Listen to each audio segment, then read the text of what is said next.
મિત્રો આવા નવા વિડીયો મેળવવા માટે ચેનલને સબસ્ક્રાઇબ કરો, press the bell icon and નોટિફિકેશનને ઓલ કરી નાખો. Hello friends, welcome to Maruti academy channel. હું જયદીપ ગોંડલિયા આપ સૌનું હાર્દિક સ્વાગત કરું છું. તો ફ્રેન્ડ્સ, આપણે ધોરણ 10 આપણે શરૂ કર્યું છે. એમાં તમને સામાજિક વિજ્ઞાનનો ચેપ્ટર નંબર 1 પણ આપણે ભણાવ્યું. આજથી આપણે એક નવો સબ્જેક્ટ ચાલુ કરવા જઈ રહ્યા છે, સ્પેશિયલ ફોર સ્ટાન્ડર્ડ 10 માટે.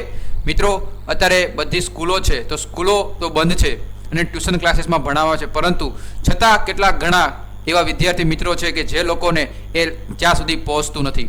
તો એટલા જ માટે મારુતિ એકેડેમી ચેનલ લઈને આવી ગયું છે. ધોરણ 10ના વિદ્યાર્થીઓ માટે કોઈ પણ ટેન્શન લેવાની જરૂર નથી, ચિંતા કરવાની જરૂર નથી, કારણ કે મારુતિ એકેડેમી તમારી સાથે છે. મિત્રો, આજથી આપણે મહત્વનો સબ્જેક્ટ ધોરણ 10 માટે વિજ્ઞાન, સાયન્સ એન્ડ ટેકનોલોજી, એનું આપણે ચેપ્ટર નંબર 1 કે જેનું નામ છે રાસાયણિક પ્રક્રિયાઓ અને સમીકરણો. ઇંગ્લિશમાં કહીશું chemical reaction and equation.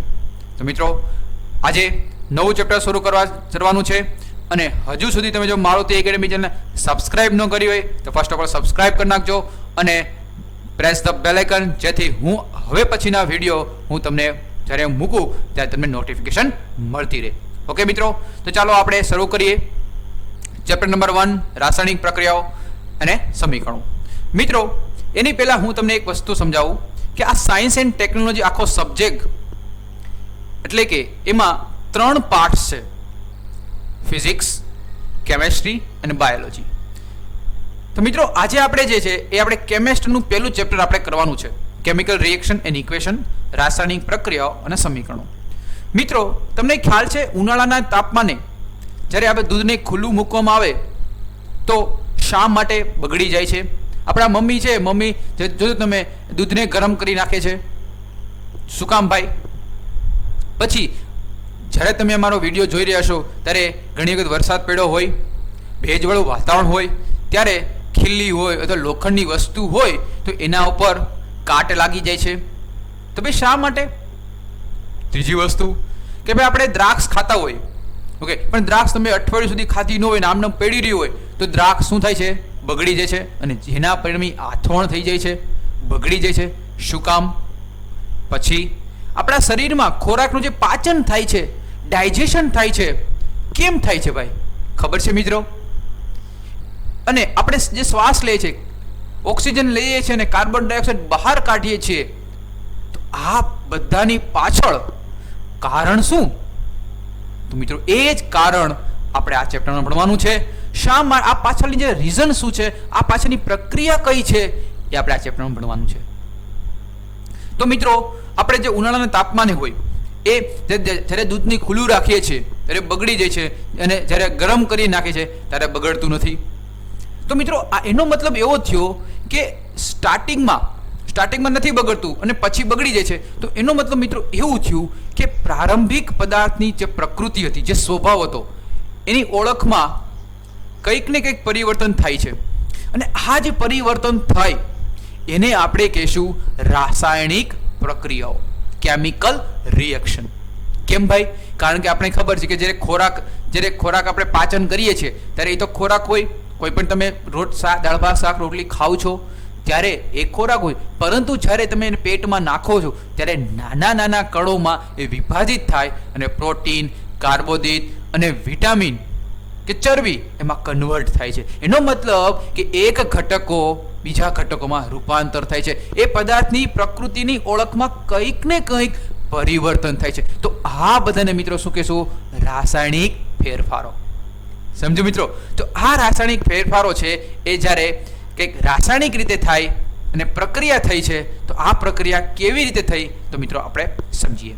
Okay, તો મિત્રો, એક નાનો અમથો તમારી બુકમાં, તમારી ટેક્સ્ટ બુકમાં નાનો અમથો એક પ્રેક્ટિકલ આપ્યો છે. શું પ્રેક્ટિકલ? એ પ્રેક્ટિકલ સાથે સમજતા જઈએ કે રાસાયણિક પ્રક્રિયા કહેવાય કોને. કે ભાઈ અહીંયા તમે જુઓ મિત્રો, અહીંયા આ બર્નર છે, આ એક ચીપિયો છે, આ ભાઈ જે મેગ્નેશિયમની પટ્ટી છે અને એ મેગ્નેશિયમ પટ્ટી એને સળગાવે છે હવાની હાજરીમાં. હવા હોય એટલે ઓક્સિજન તો હોવાનો જ છે ભાઈ. એ જ્યારે હવાને હાજરીમાં મેગ્નેશિયમ ધાતુની પટ્ટીને સળગાવવામાં આવે છે ત્યારે શું થાય છે? એ ધીમે ધીમે મેગ્નેશિયમ પટ્ટીને ગરમ કરી ધીમે ધીમે અહીંયા તમે જુઓ છો મિત્રો, અહીં શું એનો એક વોચ ગ્લાસ એટલે મેગ્નેશિયમ ઓક્સાઇડ કે જેને આપણે કહેશું MgO અને O એ એકઠો થાય છે. MgO એકઠો થાય છે. હવે આ શું થયું જો સમજીએ મિત્રો. મિત્રો આ કેવી રીતે થાય છે તમારી બુકમાં તમે સામે રાખજો બુક, જેથી તમને બધી વસ્તુ સમજતા જાય. મિત્રો પૂરેપૂરો જોવાનો આગ્રહ રાખજો, જેથી એક પણ વસ્તુ તમારે મિસ ન થાય અને તમારે એક્ઝામ કે બોર્ડમાં તમને પૂછાય તો તમને પૂરેપૂરું આવડી જાય. શું કીધું મિત્રો?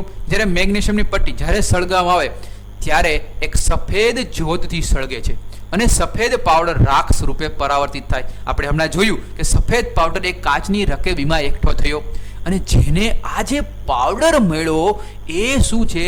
Magnesium oxide.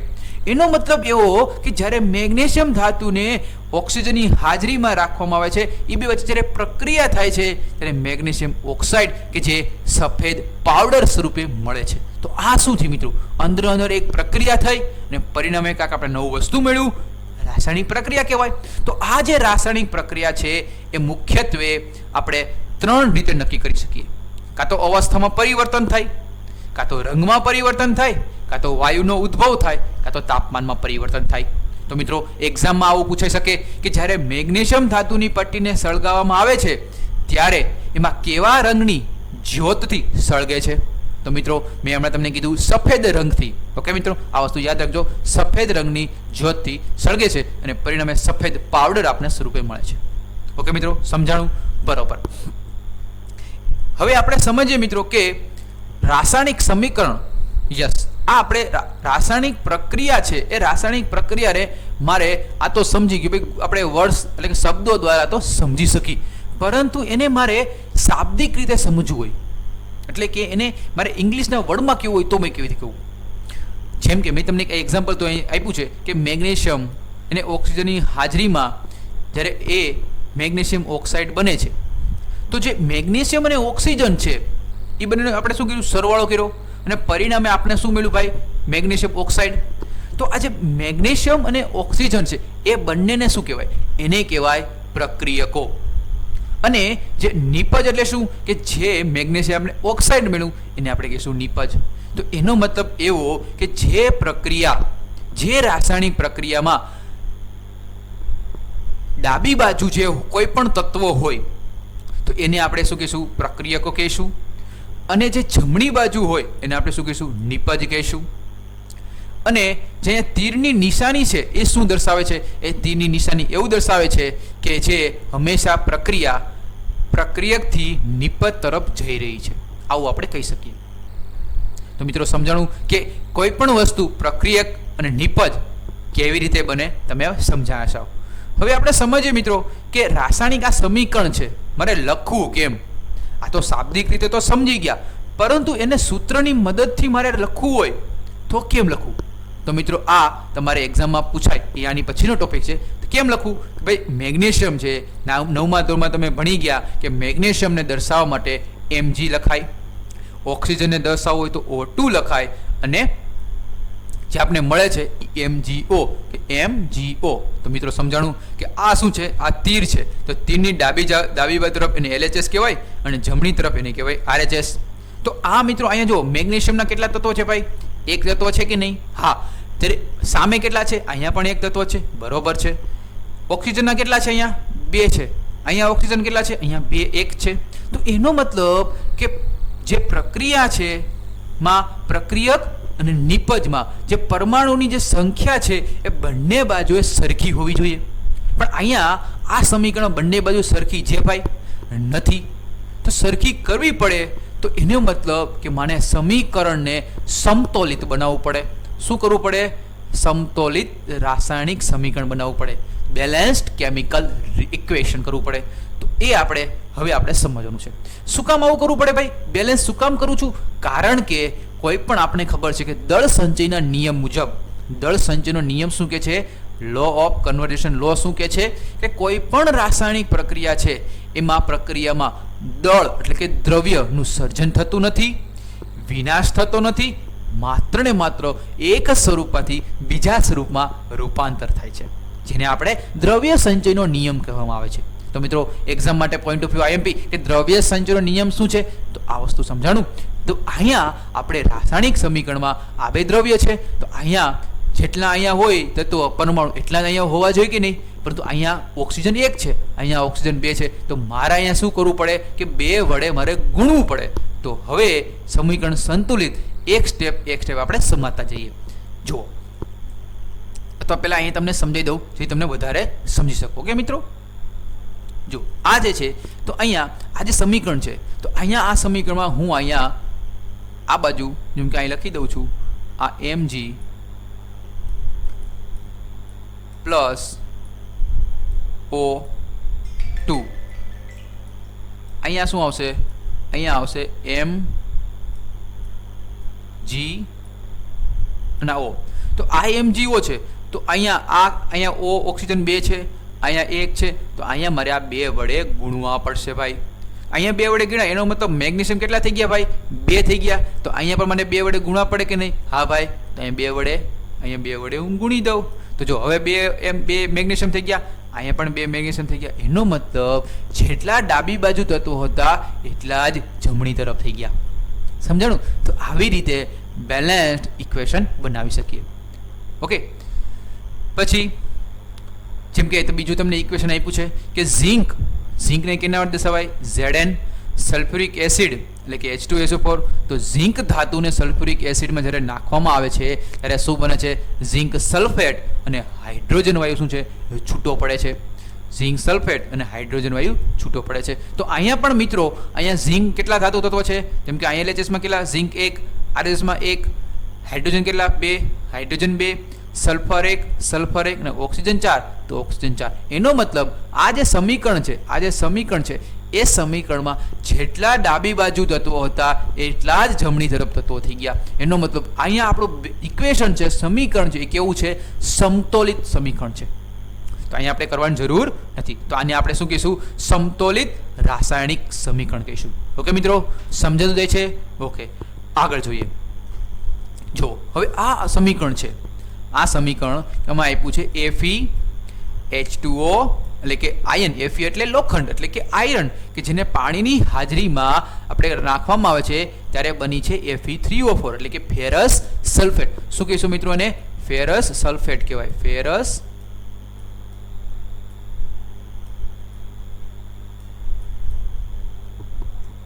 શું કે મિત્રો? Ferrous sulphate. ઓકે, તમે સમજી ગયા મિત્રો? ફેરસ સલ્ફેટ અને હાઇડ્રોજન વાયુ છૂટો પડે છે.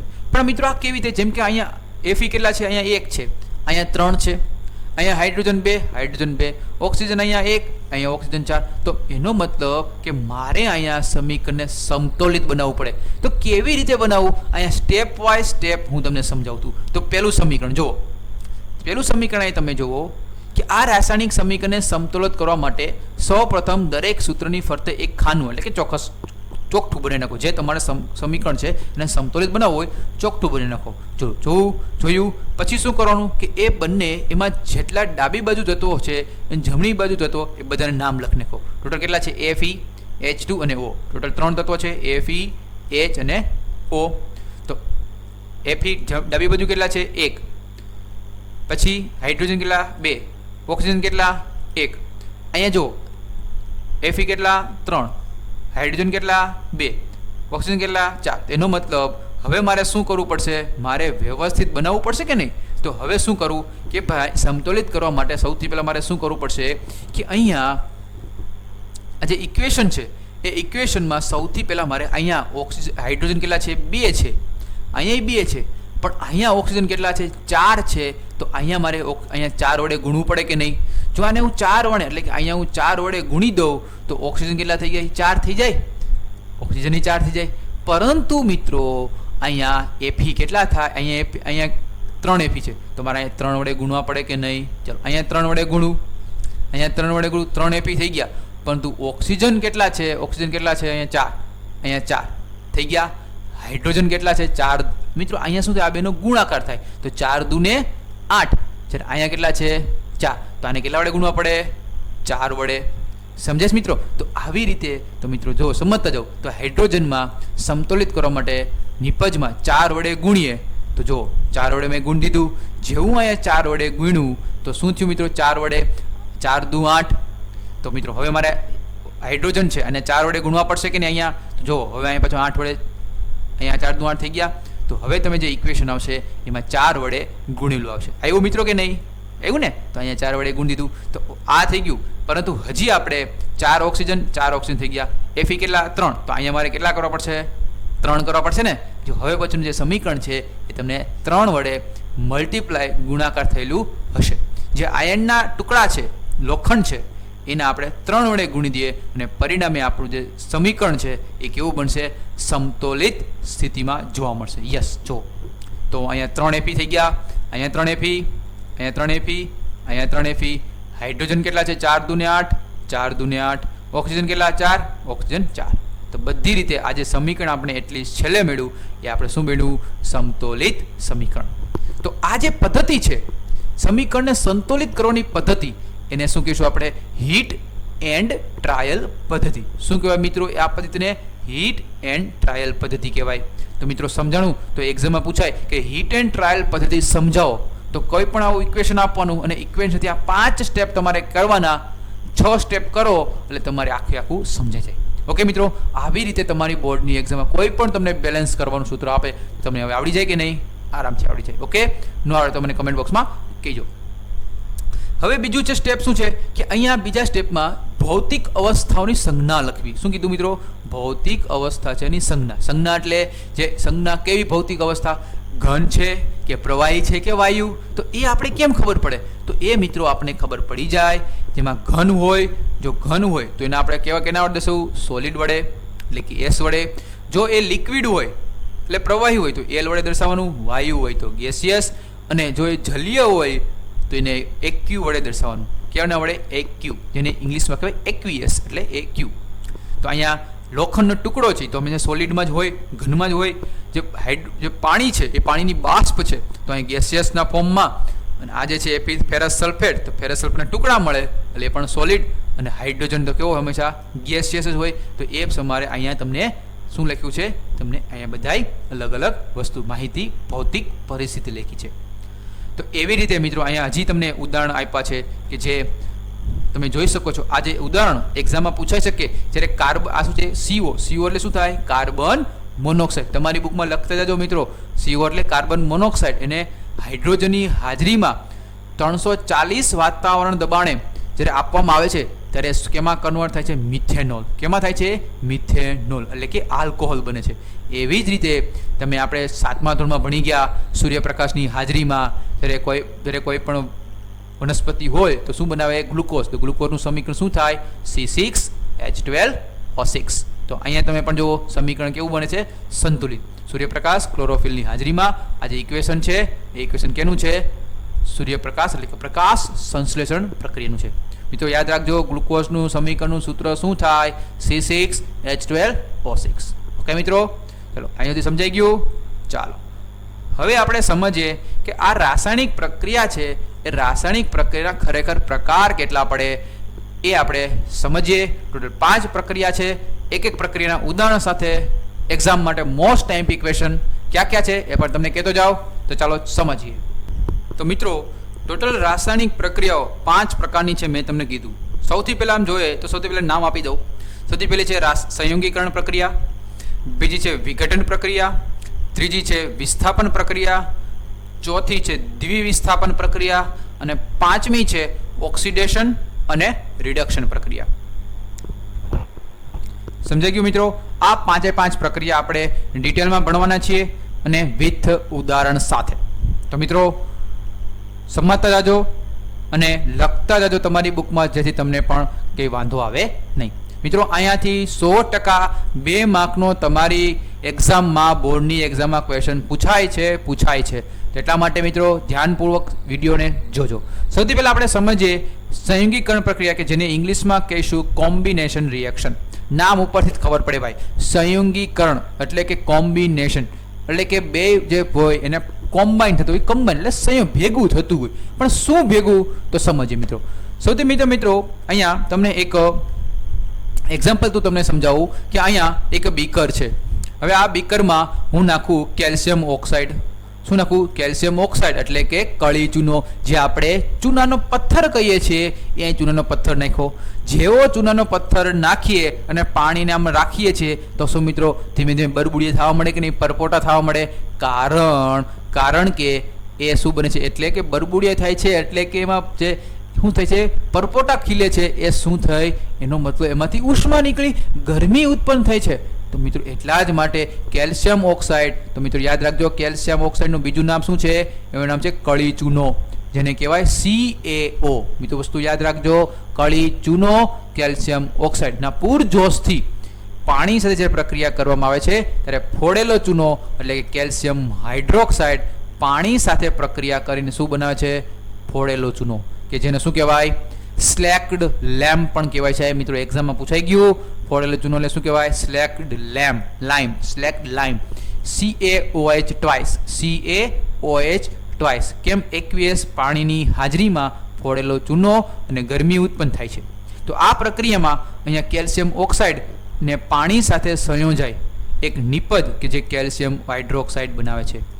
અહીંયા આ જે પ્રક્રિયામાં બે કે તેથી વધુ પ્રક્રિયકો માંથી એક જ નિપજનું નિર્માણ થાય છે.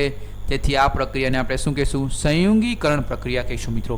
કારણ કે અહીંયા કેટલા છે મિત્રો પ્રક્રિયકો, કેલ્શિયમ ઓક્સાઇડ આ એક પ્રક્રિયક, આ બીજું પ્રક્રિયક, આ બંને પ્રક્રિયકો સાથે ભેગા થઈને શું બનાવે છે, કેલ્શિયમ હાઇડ્રોક્સાઇડ CaOH ટ્વાઇસ. એટલા માટે આ પ્રક્રિયાને આપણે શું કહીશું, સંયોગીકરણ પ્રક્રિયા. મિત્રો સમજાણું સંયોગીકરણ પ્રક્રિયા કોને કહેવાય? ઓકે, આગળ સમજીએ. હવે આ સંયોગીકરણ પ્રક્રિયા છે, ઓકે, આ સંયોગીકરણ પ્રક્રિયામાં જે ઉદ્ભવેલો કેલ્શિયમ હાઇડ્રોક્સાઇડ CaOH ટ્વાઇસ એ ભાઈ ક્યાં યુઝ થાય? તો એ મિત્રો તમે જુઓ, જે ફોડેલો ચૂનો છે એને એ દ્રાવણનો ઉપયોગ આપણે દિવાલોને ધોળવા માટે થાય છે. જે મારા મિત્રો ભાઈબંધ બંધો છે બધા ગામડામાં રહેતા હશે, જે લોકો મારો વિડીયો ગામડાનો સ્ટુડન્ટ જોતો હશે એને તો ખ્યાલ જ હશે કે જ્યારે આપણે દિવાલ ઉપર જ્યારે ચૂનાનો કલર કરીએ છીએ એ શું હોય, ચૂનો જ હોય, કેલ્શિયમ હાઇડ્રોક્સાઇડ હોય, એ શું હોય, CaOH ટ્વાઇસ. પરંતુ મિત્રો આ જે CaOH ટ્વાઇસ છે એને કાર્બન ડાયોક્સાઇડ સાથે હું પ્રક્રિયા કરાવું, કોની સાથે, કાર્બન ડાયોક્સાઇડ સાથે ધીમે ધીમે પ્રક્રિયા કરાવું તો એ શું બને છે, કાકો3. ઓકે, શું બને છે મિત્રો, કાકો3. યામ યાદ દો, કાકો3 એટલે કેલ્શિયમ કાર્બોનેટ CaCO3. પણ મિત્રો યાદ કેમ રાખવાનું, કાકો3. કાકો3 એટલે કેલ્શિયમ કાર્બોનેટ, કે જેનું બીજું નામ છે આરસ પહાણ. મિત્રો એક્ઝામમાં મોસ્ટ ટાઈમ મિત્રો મોસ્ટ ટાઈમ એક્ઝામ પૂછાય કે આરસ પહાણનું રાસાયણિક સૂત્ર શું છે, શું આરસ પહાણનું રાસાયણિક સૂત્ર શું, સમજાણું, શું કહેવાનું, કાકો3 CaCO3. ઓકે, આગળ સમજીએ. ઓકે, હવે અહીંયા તો મિત્રો સંયોગીકરણ પ્રક્રિયા આપણે જોઈએ, સંયોગીકરણ પ્રક્રિયા સમજાણી. એમાં મેઇન 3 રાસાયણિક સૂત્રો ક્યાં ક્યાં યાદ રાખવાના? સૌથી પહેલું કેલ્શિયમ ઓક્સાઇડ, જેને આપણે કળી ચૂનો કહેશું. બીજું કેલ્શિયમ હાઇડ્રોક્સાઇડ CaOH ટ્વાઇસ, કે જેને આપણે ભીંજવેલો ચૂનો કહેશું.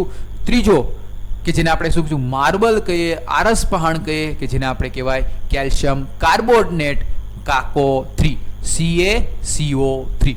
બીજું જોઈએ મિત્રો, કોલસો હોય એ કોલસાને આપણે હવાની હાજરીમાં જ્યારે સળગાવવામાં આવે છે ત્યારે એમાંથી શું થાય, કાર્બન ડાયોક્સાઇડ વાયુ છૂટો પડે છે. અને એવી જ રીતે જ્યારે હાઇડ્રોજન અને ઓક્સિજન જ્યારે ભેગા થાય ત્યારે શું બને, પાણી બને. એ તો આપણે ખબર જ છે. તો આ બધી જે પ્રક્રિયાઓ છે એ સંયોગીકરણ પ્રક્રિયા જ કહેવાય. તો સંયોગીકરણ પ્રક્રિયાને તમે કેટલા ઉદાહરણ, 3 ઉદાહરણ દ્વારા આપણે સમજ્યા કે સંયોગીકરણ પ્રક્રિયા કોની કહેવાય.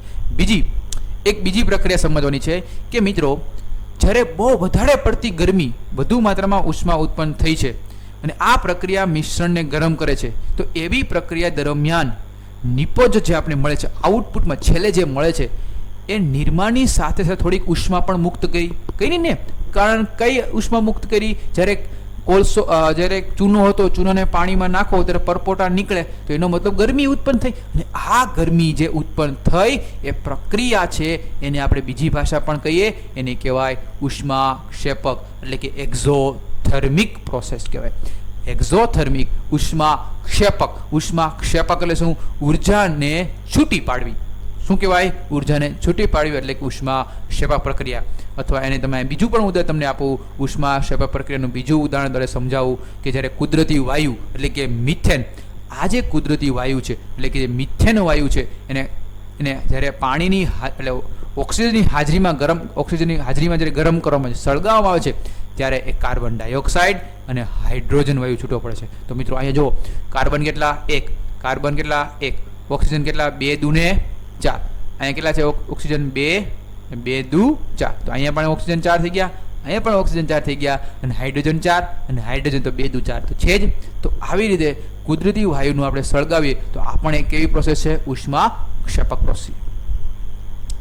શું મિત્રો આપણે જે શ્વાસ લઈએ છીએ, શ્વાસ લઈએ ત્યારે પણ આપણે જ્યારે શ્વાસ લઈએ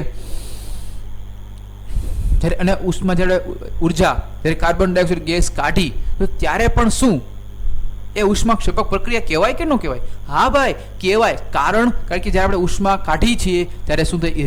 ઉષ્માને રિલીઝ કરીએ છીએ, ઉષ્માને એટલે ગરમીને બહાર કાઢીએ છીએ. તો કારણ કેમ? જેમ કે આપણે જ્યારે ખોરાક ખાતા હોય, જ્યારે ખોરાક ખાઈએ છીએ ત્યારે તેમાંથી ઉર્જા મળે છે, યશ આપણે તાજા માજા બનાવીએ છીએ. પણ આ જ્યારે પાચન થતી હોય ત્યારે સરળ પદાર્થોમાં વિભાજિત થાય, જટિલ ખોરાકનું સરળ ખોરાકમાં રૂપાંતર થતું હોય છે. અને આ ઉદાહરણ તરીકે ભાત છે, બટાકા, બ્રેડ એ કાર્બોદિત પદાર્થો છે, અને ધીમે ધીમે એમાં વિભાજન થઈ શું બને? ગ્લુકોઝ બને. શું બને? ગ્લુકોઝ. એટલે C6H12O6. અને આ ગ્લુકોઝ દરમિયાન જે આપણા કોષ હોય, આપણા કોષમાં શું હોય? ઓક્સિજન હોય, અને આ ઓક્સિજન સાથે સંયોજાય એ શું છૂટું પાડે છે? કાર્બન ડાયોક્સાઇડ છૂટું પાડે છે, પાણી છૂટું પાડે છે, અને ઉર્જા છૂટી પડે છે. કાર્બન ડાયોક્સાઇડ શું કે તમે જે શ્વાસ બહાર કાઢો છો એ કાર્બન ડાયોક્સાઇડ છૂટું પડે, પાણી એટલે પરસેવા એટલે પાણી, અને ઉર્જા એટલે કે આપણે પરસેવા સ્વરૂપ અને આપણે થાકી ગયા કે આપણે તો એ ઉર્જા એ આપણે છૂટું પડે. તો મિત્રો આવી રીતે આપણે એક તમને એક્ઝામમાં પૂછે કે આપણે જે પાચનની ક્રિયા છે એ પાચનની ક્રિયા કેવી પ્રક્રિયા છે? તો મિત્રો યાદ રાખજો, ઉષ્મા ક્ષેપક પ્રક્રિયા છે. એવી જ રીતે વનસ્પતિ છે એ દ્રવ્યનું વિઘટન કરી શું બનાવે? ખાતર બનાવે. તો એ પણ શું છે? એક જાતની ઉષ્મા ક્ષેપક જ પ્રક્રિયા કહી શકીએ, ઉષ્મા ક્ષેપક પ્રક્રિયા કહેવાય. આગળ સમજીએ મિત્રો, અહીંયા સુધી સમજાતું જાય છે કે નહીં મિત્રો? ઓકે, હવે આપણે બીજી પ્રક્રિયા કે જેનું નામ છે વિઘટન પ્રક્રિયા. તો મિત્રો વિઘટન પ્રક્રિયા બહુ ઇમ્પોર્ટન્ટ કે જેને આપણે ઇંગ્લિશમાં કહેવાય ડીકમ્પોઝિશન રિએક્શન. શું કહેવાય? Decomposition reaction. તો મિત્રો શું છે ડીકમ્પોઝિશન રિએક્શન? સમજીએ મિત્રો. અહીંયા એક આ છોકરી છે, છોકરી પ્રેક્ટિકલ કરે છે. તમે જો શું કર્યું છે, ને આ કસનળી છે, કસનળીમાં એને શુષ્ક કસનળી છે, એમાં ફેરસ સલ્ફેટ નાખ્યું. શું નાખ્યું છે? Ferrous sulphate. તો ફેરસ સલ્ફેટનો અણુ શું થાય? FeSO4. શું થાય મિત્રો? FeSO4, ferrous sulphate. હવે આ ફેરસ સલ્ફેટ છે આ કસનળીમાં રાખવામાં આવે છે, અને એને બર્નર છે ઉપર રાખો, એટલે બર્નરની ઉપર રાખો એટલે ગરમ થાય. અને જેવો ગરમ થયા તો મિત્રો એને ગરમ કરવામાં આવે તો Fe2O3 માં કન્વર્ટ થઈ ગયું. ફેરસ સલ્ફેટમાંથી કેમાં ફેરવાઈ ગયું? ફેરિક ઓક્સાઇડમાં. ફેરસમાંથી ફેરિક. અને શું છૂટું પડે છે? સલ્ફર ડાયોક્સાઇડ અને સલ્ફર ટ્રાયોક્સાઇડ.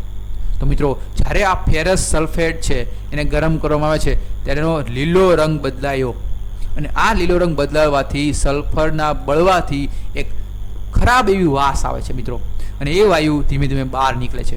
અને આ વાયુ છે મિત્રો એ વિઘટનની પ્રક્રિયા થઈ છે મિત્રો. અહીંયા જે પ્રક્રિયકો છે એ પ્રક્રિયકોમાંથી શું છૂટું પડે? FeSO3, Fe2SO3 તો બન્યું, પણ સાથે સલ્ફર ડાયોક્સાઇડ અને સલ્ફર ટ્રાયોક્સાઇડ પણ વાયુ જેવા ઝેરી વાયુ પણ નીકળે છે, જે શું કહેવાય? વિઘટિત થાય છે. આમ આ જે ફેરિક ઓક્સાઇડ છે એ તો ઘન સ્વરૂપમાં મળે, પણ આ SO2 અને SO3 છે એ કેવા? ગેસ સ્વરૂપમાં મળે છે. અને આ જે ફેરસ સલ્ફેટ શું છે મિત્રો? ફેરસ સલ્ફેટ FeSO4 × 7H2O ના સ્ફટિકને ગરમ કરીએ ત્યારે તેમાંથી પાણી દૂર થાય અને આ સ્ફટિકનો રંગ પણ બદલાય. તો મિત્રો અહીંયા આપણે સમજ્યા કે ફેરસ સલ્ફેટ એનું ઇક્વેશન શું થાય? તો મિત્રો સમજાણું. ફેરસ સલ્ફેટ પૂછાય તો મિત્રો FeSO4 × 7H2O, અને ફેરિક પૂછાય ત્યારે યાદ રાખજો Fe2O3. ઓકે, બે વસ્તુ યાદ રાખજો. ઓકે, બીજું ઉદાહરણ તમને સમજાવું મિત્રો વિઘટન કેવી રીતે થાય છે. જ્યારે કેલ્શિયમ કાર્બોનેટ એટલે શું? આરસપાણ એટલે કે કાકો 3. જ્યારે ચૂનાનો પથ્થર છે એને આપણે જ્યારે ગરમ કરીએ છીએ ત્યારે ફરીથી શું થાય? કળી ચૂનો અને કાર્બન ડાયોક્સાઇડ એટલે એમાંથી પણ ગેસ ઉત્પન્ન થાય છે. તો આ પણ એક શું છે? એક વિઘટન પ્રક્રિયા, અથવા એને આપણે શું કહીશું? ડીકમ્પોઝિશન પ્રોસેસ કહેવાય. તો અહીંયા ઉષ્મીય વિઘટન કહેવાય. આ જે છે એ જે કેલ્શિયમ ઓક્સાઇડ છે, કેલ્શિયમ ઓક્સાઇડ ક્યાં યુઝ થાય? એ સિમેન્ટ બનાવીએ આપણે, એ સિમેન્ટની બનાવટમાં પણ આપણે ઉત્પન્ન કરતા હોય છે. તો મિત્રો આ પણ વસ્તુ અગત્યનું છે. બીજું એક ઉદાહરણ દ્વારા સમજાવું કે અહીંયા લેડ છે, તો લેડ નાઇટ્રેટને PbNO3 લેડ નાઇટ્રેટને જ્યારે કસ્ટનળીમાં રાખવામાં આવે છે તેને ગરમ કરીએ તો નાઇટ્રોજન ડાયોક્સાઇડ એ છૂટો પડે છે. તો એ જે છે કથ્થાઈ રંગનો ધુમાડો નીકળે. કેવા રંગનો મિત્રો? કથ્થાઈ. તો મિત્રો એક્ઝામમાં પૂછાય કે લેડ નાઇટ્રેટને ગરમ કરવામાં આવે છે ત્યારે કેવા રંગનો ધુમાડો નીકળે? તો મિત્રો યાદ રાખજો, કથ્થાઈ રંગનો ધુમાડો આપણે જોવા મળે છે. તો મિત્રો અહીંયા તમને એક ઇક્વેશન પણ છે, ઇક્વેશન મોસ્ટ ટાઈમ. તો મિત્રો યાદ રાખજો, લેડ નાઇટ્રેટનું સૂત્ર શું છે? PbNO3 twice. લેડ નાઇટ્રેટ એટલે કે PbNO3 ટ્વાઇસ. એને ગરમ કરવામાં આવે તો શું બને?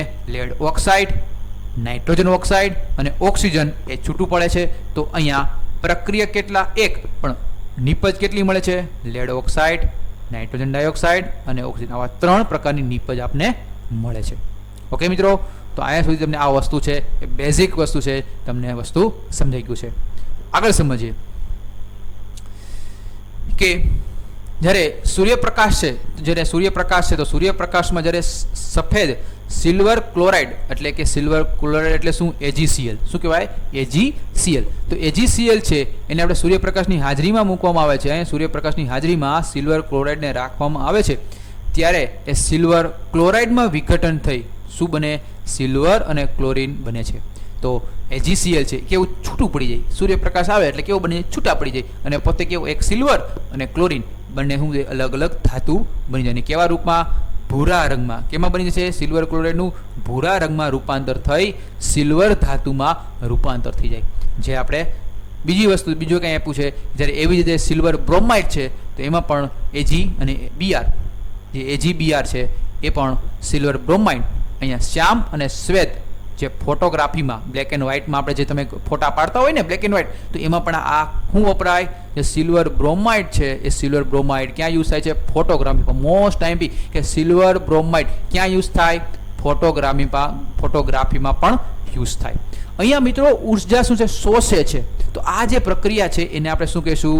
એને કહેશું ઉષ્મા શોષક પ્રક્રિયા. શું કહેશું? ઉષ્મા શોષક પ્રક્રિયા. કમ્પ્લીટ મિત્રો. તો જો તો અહીંયા સુધી આપણે 2 પ્રક્રિયા સમજી, એક તો સંયોગીકરણ અને વિઘટન. હવે આપણે ત્રીજી પદ્ધતિ વિશે તમને સમજાવું કે જેનું નામ છે વિસ્થાપન પ્રક્રિયા, ડિસ્પ્લેસમેન્ટ રિએક્શન. ઓકે, ચાલો હવે આપણે સમજીએ વિસ્થાપન કોને કહેવાય, ડિસ્પ્લેસમેન્ટ કોને કહેવાય. એક તમને પ્રેક્ટિકલ થ્રુ તમને સમજાવું. તો ફ્રેન્ડ્સ, અહીંયા એક કાચની કસનળી છે. આ કાચની કસનળીને અંદર એક દોરા વડે અંદર 2 ખીલી મૂકવામાં આવી છે. મિત્રો જોઈ શકો છો અહીં 2 ખીલી. આ 2 ખીલી એ આ જે દ્રાવણ છે, આ તમને દ્રાવણ દેખાય છે, એ દ્રાવણ કેનું છે? કોપર સલ્ફેટનું દ્રાવણ છે. જ્યારે જેમ કોપર સલ્ફેટના દ્રાવણમાં અહીંયા કસનળીમાં આ 2 ખીલીને નાખવામાં આવે છે ત્યારે થોડાક સમય બાદ એટલે કે 20 મિનિટ પછી આ કોપર સલ્ફેટના દ્રાવણ જે બન્યું એના રંગમાં ફેરફાર થાય છે. શું ફેરફાર થાય એ ચાલો સમજીએ. શું ફેરફાર થાય છે એ આપણે સમજીએ કે કેવો રંગ પહેલા કેવો હતો અને હવે કેવો થઈ ગયો, અને આ શું કામ આવું થાય છે? કારણ છે? તો ભાઈ હા, શું કારણ છે તો સમજીએ. પહેલા આયર્નની ખીલી, લોખંડની ખીલી તમારી પાસે આવી હોય કે નહીં? હા. જ્યારે એને હું કોપર સલ્ફેટના દ્રાવણમાં, કોપર સલ્ફેટ એટલે કે CuSO4 જ્યારે કોપર સલ્ફેટના દ્રાવણમાં નાખવામાં આવે છે ત્યારે એ આવા કલરનું બની જાય છે. તો મિત્રો અહીંયા આપણે જે કોપર સલ્ફેટનું દ્રાવણ છે એ કોપર સલ્ફેટના દ્રાવણમાં જ્યારે આયર્નની ખીલી, લોખંડની ખીલી છે, જ્યારે આપણે એને કોપર સલ્ફેટના દ્રાવણમાં નાખવામાં આવે ત્યારે એ કલર બદલી જાય છે અને કથ્થાઈ રંગની, કેવી રીતે? કથ્થાઈ રંગની થાય છે. અને કોપર સલ્ફેટનો રંગ છે એ ભૂરો આછા રંગનો થઈ જાય છે. હવે આ જે આપણે સમીકરણ દ્વારા સમજીએ કે કેવી રીતે થાય છે ભાઈ. તો મિત્રો જ્યારે ખીલી હતી, ખીલીને કઈ દશે આપને ખબર છે? ખીલીને દર્શાવાય Fe એટલે સોલિડ. જ્યારે કોપર સલ્ફેટના દ્રાવણમાં નાખવામાં આવે છે એટલે કે એક્વિયસ કોપર સલ્ફેટના દ્રાવણમાં નાખવામાં આવે છે ત્યારે શું થાય છે કે FeSO4 થઈ જાય છે અને કોપર. હવે પણ આ થાય છે શું કામ? વિસ્થાપન પ્રક્રિયા. વિસ્થાપન છે શું? વિસ્થાપન એટલે કે એક તત્વનું બીજા તત્વએ સ્થાન ગ્રહણ કરી લેવું. કેમ સ્થાન ગ્રહણ કરેલું? એટલે કે સક્રિયતા શ્રેણી મુજબ. હવે સક્રિયતા શ્રેણી એટલે શું? સક્રિયતા શ્રેણી એટલે મિત્રો એક્ઝામમાં આવું તમારે લખતા જજો મિત્રો બુકમાં. આમાં તમારી બુકમાં નથી લખ્યું.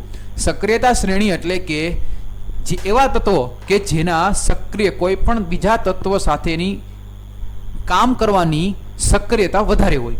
જેમ કે તમે બીજી હોય તમને કહો મેગ્નેશિયમ પટ્ટી છે, એ મેગ્નેશિયમ અથવા તમે મેગ્નેશિયમ હોય, કેલ્શિયમ હોય, આ બધા જે તત્વો છે એ તત્વોને જ્યારે તમે પાણીમાં સાથે પ્રક્રિયા કરો તો પાણીમાં નાખો ને મિત્રો ધડાકો થાય. એટલા માટે મેગ્નેશિયમ છે, આ બધા તત્વો છે એને હંમેશા કેરોસીનમાં રાખવામાં આવે. એનો મતલબ એવો કે એની સક્રિયતા વધુ છે. તો મિત્રો અહીંયા Fe છે, એ Feની સક્રિયતા કોપરની સક્રિયતા વધારે છે. તો એનો મતલબ એ એનું સ્થાન ગ્રહણ કરી લે છે. આનું શું કરે છે? સ્થાન ગ્રહણ કરી લે છે. તો Feની જગ્યાએ શું થઈ ગયું? FeSO4 એટલે કે Fe નીકળી ગયું. સોરી Fe છે પણ એની જગ્યાએ શું આવી ગયું? SO4. એ બે ભેગા થઈ ગયા અને બની ગયું Fe અને કોપર છૂટું પડ્યું. તો એનો મતલબ કોપર સલ્ફેટના દ્રાવણમાંથી કોપરને શું કર્યું? વિસ્થાપિત કર્યું અથવા દૂર કર્યું. તો આ જે પ્રક્રિયા છે એને શું કહીશું? વિસ્થાપન પ્રક્રિયા.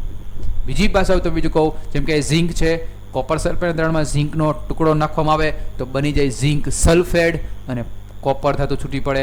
એવી રીતે લેડ ધાતુ છે, કોપર ક્લોરાઇડ અને બને છે લેડ ક્લોરાઇડ અને અંતે આપણે શું મળે છે? કોપર ધાતુ. તો આવી રીતે મિત્રો કોપરને અલગ અલગ રીતે આપણે વિસ્થાપિત કરી શકીએ. કારણ અહીંયા ઝીંક, લેડ અને કોપર કરતાં વધુ સક્રિય તત્વો છે. એટલા જ માટે કોપરના સંયોજનમાંથી આપણે કોપરને શું કરીએ છીએ? દૂર કરીએ છીએ.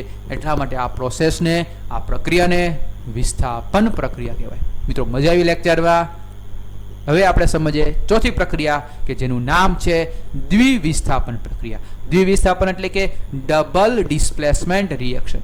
શું છે સમજીએ. મિત્રો અહીંયા દ્વિવિસ્થાપન પ્રક્રિયામાં એ તમે જુઓ, એક દ્રાવણ છે, એક દ્રાવણ અહીંયા એક દ્રાવણ આપ્યું છે બેરિયમ ક્લોરાઇડનું દ્રાવણ. શું છે? બેરિયમ એક ક્લોરાઇડનું દ્રાવણ. અને બીજી જે ઉપરની કસનળી છે એમાં આપ્યું છે સોડિયમ સલ્ફેટનું દ્રાવણ. સોડિયમ સલ્ફેટનું દ્રાવણ તો એનું સૂત્ર છે N2SO4. શું છે મિત્રો? N2SO4. તો Na2SO4 એટલે કે સોડિયમ સલ્ફેટ. પણ યાદ કેમ રાખવાનું? N2SO4 યાદ રહી ગયું. એને આપણે બેરિયમ સલ્ફેટ એટલે કે BaCl2 ને આપણે પ્રક્રિયા કરવામાં આવે છે ત્યારે BaSO4. તો બેરિયમ સલ્ફેટ એટલે આ જે પ્રક્રિયા આની સાથે પ્રક્રિયા થાય છે. અને N છે N કોની સાથે જોડાઈ જાય? N જોડાઈ જાય છે ક્લોરીન સાથે. કોની સાથે જોડાય છે? ક્લોરીન. તો એનો મતલબ અહીંયા પ્રક્રિયક વચ્ચે પ્રક્રિયક એકબીજા સાથે પ્રક્રિયા કરે છે અને એક પ્રક્રિયકનું સ્થાન બીજો પ્રક્રિયક લઈ લે અને એવી રીતે એક વિસ્થાપન થાય છે, જગ્યા લઈ લે છે. તો જેમ કે BaSO4 અને એવી રીતે NaCl.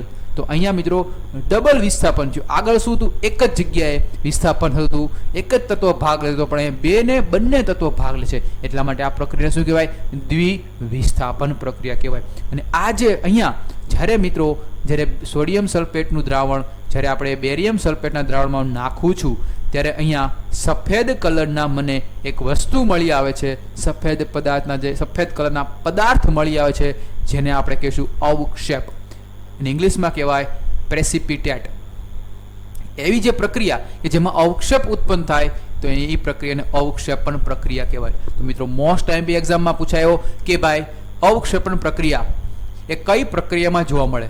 તો દ્વિવિસ્થાપન પ્રક્રિયા છે કે જેમાં આપણે અવક્ષેપણ પ્રક્રિયા જોવા મળે છે. ઓકે મિત્રો, તો વસ્તુ સમજાણું. દ્વિવિસ્થાપન પ્રક્રિયા કેવી રીતે થાય છે? તો મિત્રો અહીંયા તમે જુઓ, આમ થવાનું કારણ શું? કારણ કે Ba+2 એમાં બે આયન છે અને SO4 2- એમાં પણ બે આયનો છે. એ બંને વચ્ચે પ્રક્રિયા થઈ શું બનાવે છે? BaSO4.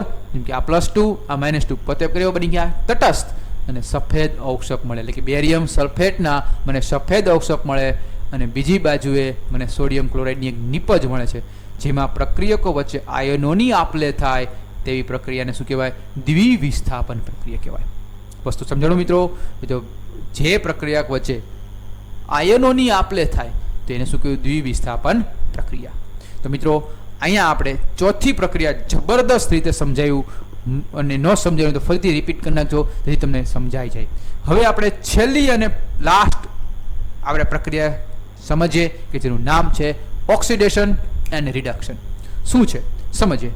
ઓક્સિડેશન રિડક્શન મિત્રો સમજીએ. અહીંયા તમે એક બર્નર દેખાય છે અને 3 પાઈ સ્ટેન્ડ છે. ઓકે, હવે એની ઉપર એક અહીંયા તારની જાળી છે અને અહીંયા એક બાઉલમાં કોપરનો ભૂકો ધરાવતી એક ડીશ મૂકી છે. હવે જ્યારે કોપરના ભૂકાને જ્યારે ગરમ કરવામાં આવે છે, આ કોપર એને ઓક્સિજનની હાજરીમાં જ્યારે ગરમ કરી એટલે ઉષ્મા આપીએ એટલે શું બને? Copper oxide. એનો મતલબ એવો થયો મિત્રો કે એવી પ્રોસેસ, એવી પ્રક્રિયા કે જેમાં એ કોપરના ભૂકા હોય તેમાં કાળા રંગના હોય. ઓબ્વિયસ ભાઈ, હવે એ કાળા રંગનું આવરણ કથ્થાઈ રંગમાં ફેરવા જાય છે. એનો અહીંયા તમે શું થયું? જો આ કોપર ઓક્સિજન સાથે પ્રક્રિયા થઈ એટલે આ ઓક્સિજન છે, તો અહીંયા કેટલા ઓક્સિજન છે? જો એક જ ઓક્સિજન રહ્યું ને, એક જ ઓક્સિજન છે. એનો મતલબ ઓક્સિજનનો દૂર થાય, ઓક્સિજનનું થાય દૂર થાય છે. તો જે પ્રક્રિયા એવી જે ઓક્સિજન દૂર થાય તો તેવી પ્રક્રિયાને શું કહેવાય? રિડક્શન. અને જે ઓક્સિજન મેળવે એને કહેવાય ઓક્સિડેશન. તો મિત્રો અહીંયા જે આ કોપર છે, કોપર એક જ હતો, પણ આ કોપર જ્યારે નિપજમાં આવે છે ત્યારે ઓક્સિજન મેળવીને આવે છે. ક્યાંથી મેળવે છે? અહીંથી. તો એનો મતલબ ઓક્સિજન મેળવે છે તો એ પદાર્થ એને કહેવાય ઓક્સિડેશન થયું કહેવાય. અને જો પ્રક્રિયા દરમિયાન પદાર્થ ઓક્સિજન ગુમાવી દે તો એને આપણે કહીશું રિડક્શન. સમજાણું? તો મિત્રો અહીંયા કયો પદાર્થ ઓક્સિજન ગુમાવે છે? તો ભાઈ કોપર. તો ભાઈ કોપર છે એ ઓક્સિજન ગુમાવે અને એટલે મતલબ એનો મતલબ કે રિડક્શન થયું છે અને હાઇડ્રોજન ઓક્સિજન મેળવી રહ્યો છે અને તેનું ઓક્સિડેશન થયું. તો મિત્રો આવી જે પ્રોસેસ છે, તો આ જે પ્રોસેસ ઓક્સિડેશન અને રિડક્શન બંને એક સાથે પ્રક્રિયા થાય છે. તમે અહીંયા જુઓ, સમજો. જેમ કે અહીંયા પ્રક્રિયા, અહીંયા ઓક્સિજન છે, એ ઓક્સિજનનો અહીંયા શું છે? દૂર થાય. તો ઓક્સિજનનો દૂર થાય તો એને શું કહેવાય? રિડક્શન પ્રોસેસ કહેવાય. અને અહીંયા તમે જો H2O, હાઇડ્રોજન તો હતો પણ ઓક્સિજનનો શું થયો? ઉમેરો થયો, તો એને કહેવાય ઓક્સિડેશન. તો એનો મતલબ આ જે પ્રક્રિયા, આ એકમાત્ર ને એકમાત્ર પ્રક્રિયા છે કે જેમાં ઓક્સિડેશન અને રિડક્શન બંને પ્રક્રિયા થાય છે. તો એવી પ્રક્રિયાને રેડોક્સ પ્રક્રિયા કહેવાય. શું કહેવાય મિત્રો? રેડોક્સ. શું કહેશું મિત્રો? રેડોક્સ પ્રક્રિયા. સમજાણું? બીજા પણ રેડોક્સ પ્રક્રિયાના ઉદાહરણ છે, જેમ કે ઝિંક ઓક્સાઇડ. તો જો ઓક્સિજન દૂર થયો એટલે રિડક્શન, અને કાર્બન મોનોક્સાઇડ, ઓક્સિજનનો ઉમેરો થયો એને કહેવાય ઓક્સિડેશન. પછી manganese oxide, HCl, manganese chloride, H2O અને ક્લોરીન. તો અહીંયા પણ ઓક્સિજન અને રિડક્શન બંને પ્રક્રિયા થાય છે. એટલા માટે આ પ્રક્રિયાને શું કહેશું આપણે? શું કહેશું? રેડોક્સ પ્રક્રિયા કહેશું. યસ મિત્રો. તો મિત્રો સમજાણું? તો આ વસ્તુ મારા ખ્યાલથી તમને વસ્તુ સમજાઈ ગયું છે. હવે મિત્રો આગળ આપણે સમજતા જઈએ કે અહીંયા જે આપણે છેલ્લી પ્રક્રિયા છે એ આપણે સમજીએ. તો મિત્રો અહીંયા સુધી આપણે જે આખી છે એ 5 પ્રક્રિયા મેં તમને સમજાવી. સૌથી પહેલી સંયુગીકરણ પ્રક્રિયા, બીજી પ્રક્રિયા કે જેને આપણે શું કીધું? વિસ્થાપન પ્રક્રિયા, દ્વિવિસ્થાપન પ્રક્રિયા, ઓક્સિડેશન રિડક્શન પ્રક્રિયા અને વિઘટન પ્રક્રિયા. 5 પ્રક્રિયા આપણે પૂરી કરી. હવે આપણે મિત્રો સમજીએ કે રોજિંદા જીવનમાં પણ ઓક્સિડેશન પ્રક્રિયા તમે જોઈ જ હોય પણ ખબર ન હોય કે આને ઓક્સિડેશન થયું છે. તો એ છે, એનું નામ છે ક્ષારણ. યસ મિત્રો, શું છે? ક્ષારણ. તો મિત્રો હવે આપણે સમજીએ ક્ષારણ કોને કહેવાય, ક્ષારણ શા માટે થાય છે અને ક્ષારણનું સૂત્ર. તો મિત્રો લોખંડની નવી વસ્તુ છે હંમેશા ચળકાટવાળી હોય. તમે પણ જો નવા કોકના ઘર હોય કેવા મસ્તીના ઝગમગારા મારતા હોય, લોખંડની વસ્તુ કેવી ઝગમગારા મારતી હોય ને. પરંતુ મિત્રો કેટલાક સમય બાદ એના ઉપર એક લાલાશ પડતા કથ્થાઈ રંગના પાવડરનું એક આવરણ જામી જાય અને આ જે પ્રક્રિયા થાય એને કહેવાય લોખંડનું કટાવું. તમે પણ તમારા ઘરમાં તમારા બારી બારણા દરવાજા એમાં પણ અત્યારે ભેજવાળું વાતાવરણ છે, વરસાદ પડે છે તો અત્યારે ઘણી વખત શું લોખંડને કટાઈ જાય એટલે લોખંડ છે એની ઉપર આવા કથ્થાઈ રંગના લેયર, એક આવરણ ચડી જાય તો એ જે છે શું છે? લોખંડનું કટાવું કહેવાય, ક્ષારણ થયું કહેવાય. હવે આ ક્ષારણ શું ફાયદો કે ગેરફાયદો? તો ભાઈ ગેરફાયદો ભાઈ ઓબ્વિયસ વાત. કેમ? કારણ કે મિત્રો જો આવું ક્ષારણ થઈ રાખે તો આપણા જે લોખંડ છે એ લોખંડનું થાય, લોખંડનું ક્ષયન થયું કેમ કહેવાય. શું કહેવાય? ક્ષયન એટલે શું? લોખંડનું ધીમે ધીમે ખવાણ થવું, ધીમે ધીમે કટાઈ જવું અને પછી હું આમ તરીકે આમ કરું તો ભાંગી જાય. તો આ વસ્તુ ક્ષારણ થયું. અથવા કોઈ એવા પદાર્થો એની ઉપર ભેજ અથવા એસિડ આવા હુમલા થાય તો પણ તેનું ક્ષયન થાય તો આ પ્રક્રિયા શું કહેવાય? ક્ષારણ કહેવાય. આવી જ રીતે બીજી કઈ તમે જોવા મળે તો ભાઈ હા, જો લોખંડની સપાટી પર થાય તો કથ્થાઈ રંગના જોવા મળે, પરંતુ ચાંદી પર જો આવું થાય તો કાળા રંગનું સ્તર જામી જાય. તમારા મમ્મી જ્યારે છડા પહેરે છે ચાંદીના ત્યારે થોડાક સમય પછી કેમ કાળા રંગના થઈ જાય? કારણ શું કામ? કારણ કે હવાની હાજરી છે, ભેજનું વાતાવરણ છે, એટલે શું એના પર ક્ષારણ થઈ જાય, કાટ લાગી જાય અને પરિણામે કાળા રંગના છડા થઈ જાય છે. એવી જ રીતે તાંબા પર લાગતું લીલા રંગનું સ્તર એ પણ શું છે? એ પણ એક ક્ષારણ છે. તો મિત્રો અહીંયા વસ્તુ યાદ રાખજો, લોખંડ ઉપર જો ક્ષાર થાય તો કથ્થાઈ રંગનું જામે, જ્યારે ચાંદી ઉપર થાય તો કાળા રંગ થઈ જાય, અને તાંબુ એટલે કે કોપર એના ઉપર જ્યારે આવું ભેજવાળું વાતાવરણ આવું થાય, ઇફેક્ટ આવે, તો એને લીલા રંગના ધાબા તમને જોવા મળતા હોય છે. આ ક્ષારણને કારણે મોટાભાગના પુલો, લોખંડના પાટો, મોટર કારના ભાગો, જહાજ, એ બધી વસ્તુઓ છે એ જે ધાતુની ખાસ કરીને લોખંડની બનેલી છે તેનું શું થાય છે? નુકસાન થાય છે. અને આ લોખંડનું નુકસાન એ ગંભીર સમસ્યા છે. અને આવું ન થાય એની માટે મિત્રો શું કરવું જોઈએ? તો મિત્રો એ આપણે ચેપ્ટર નંબર 3 ભણશું. ઓકે, તો એવું આપણે શું કરવું જોઈએ? ક્ષારણ અટકાવવાના ઉપાય છે? તો ભાઈ હા, ક્ષારણ અટકાવવાના ઉપાય છે આપણી પાસે, પણ ક્યાં? એ આપણે ચેપ્ટર નંબર 3 ભણશું. ઓકે, એક નાની એમ તો કહી દઉં કે એની ઉપર તમે કલર લગાડી દો, એની ઉપર ઝીંકનું સ્તર લગાડી દો, તો પણ એ કોઈ દી કાટ લાગતો નથી. એટલા જ માટે જ્યારે વરસાદ પૂરો થઈ જાય એટલે આપણે શું કરી નાખીએ છીએ? કલર, જેથી ક્ષારણ ન થાય. ઓકે, સમજી ગયા? બરોબર. હવે આપણે આ ચેપ્ટરનો લાસ્ટ ટોપિક કે જેને આપણે કહેશું ખોરાપણું અથવા ખોરું થવું, ઇંગ્લિશમાં કહેવાય રેન્સિડિટી. શું કહેવાય? રેન્સિડિટી. શું કહેવાય? રેન્સિડિટી. ઓકે મિત્રો, ઘણી વખત તમે વેફર ખાધી, જ્યારે ઘણા સમય સુધી બાલાજીની વેફર પડી હોય અને બાલાજીની વેફર તમે ખાવા જાઓ અને હાવ પહોંચી નીકળે તો તમને એમ થાય આમાં ભાઈ ગેસ વહી ગયો લાગે છે, અથવા જે નાઇટ્રોજન વાયુ હોય એ વહી ગયું લાગે છે. પછી ઘણી વખત તમે સિંગ ખાતી હોય, સિંગ કેવી ભાવે નહીં, ખોરી મતલબ ન મજા આવે, વાસ આવતી હોય. શું કામ? કારણ કે આપણે મમ્મી બોલે ભાઈ સિંગ નહીં ખાતો ભાઈ. શું કામ મમ્મી? કારણ કે ખોરી થઈ ગઈ છે. તો આ ખોરું થવું શું જોઈએ? જ્યારે તેલ અથવા ચરબીનું ઓક્સિડેશન થાય એટલે ઓક્સિજનને ઉમેરે ત્યારે એક ખોરું થઈ જાય છે અને તેની વાસ અને સ્વાદ પણ બદલાય છે.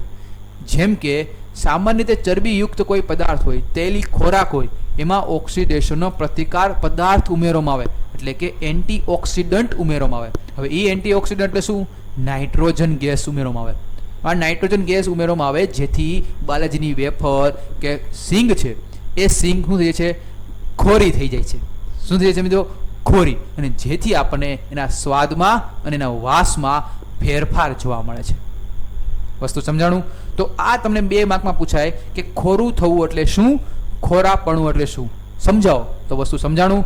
તો ખોરાપણું એટલે કે જ્યારે તેલ અથવા ચરબીનું ઓક્સિડેશન થાય ત્યારે એની વાસ અને એના સ્વાદમાં ફેરફાર થઈ જાય છે. તો આ જે પ્રક્રિયા થાય છે એને કહેવાય ખોરાપણું અથવા ખોર થવું. અને એની આવું ન થાય એટલી માટે એની અંદર એન્ટીઓક્સિડન્ટ એવા પદાર્થો ઉમેરવામાં આવે છે કે જેવા કે નાઇટ્રોજન. તો આવું થતું નથી અને ઓક્સિડેશન ધીમે ધીમે ધીમે થાય, અટકી જાય.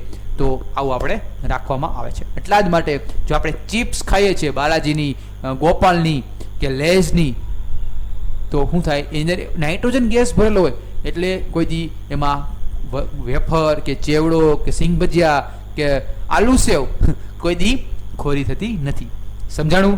તો મિત્રો અહીંયા આપણું આ ચેપ્ટર છે સ્ટાન્ડર્ડ 10નું ચેપ્ટર આપણે પૂરું કર્યું.